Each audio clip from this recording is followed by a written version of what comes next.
तर मित्रांनो बघू शकता तुम्ही बैल जागवार चालवलेला आहे. 2 आड्डे झाले बैल घरी येत आहे, कारण का त्याचे गतीमुळे आम्ही गाडी जमवली नाही. थोडंसं रेंजमध्ये कमी झालेलं आहे, पण लोक गाड्या बनवतात, झुकतात.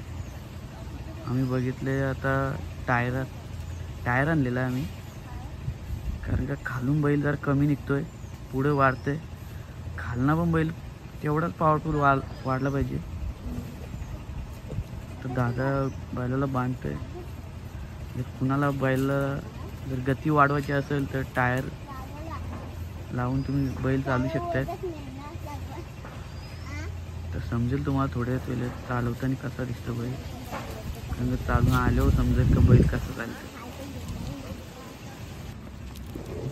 तर बघू शकता तुम्ही बैल चालवतात. आता बैलाची जर गती वाढवायची असेल तर असं टायरावर चालवायचं असतं.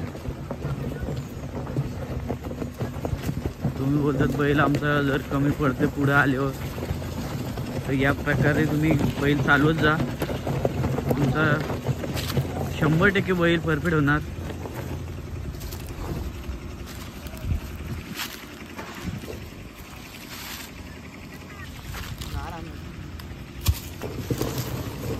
बघा त्याला टायर जरा बारीक होत होता, वेट पाहिजे होता, तर डगर जमत नव्हती त्याच्या टाकाला. छोट्या मुलाला बसवले आम्ही स्लोपला. जर बैल गतीला कमी पडत असेल तर तुम्ही असं नियोजन करीत जा. 100% पुढच्या अड्ड्याला बैल त्याच्यापेक्षा डबल गतीने पाळणार, ही गॅरंटी तुम्हाला मी देतो. आणि अड्ड्याला जायचे असेल तर 2 दिवस अगोदर हे करीत जा. बैलाला ताकद पण राहिली पाहिजे. तो मुलगा आहे आमचा छोटा ॲरॉन.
आस्ती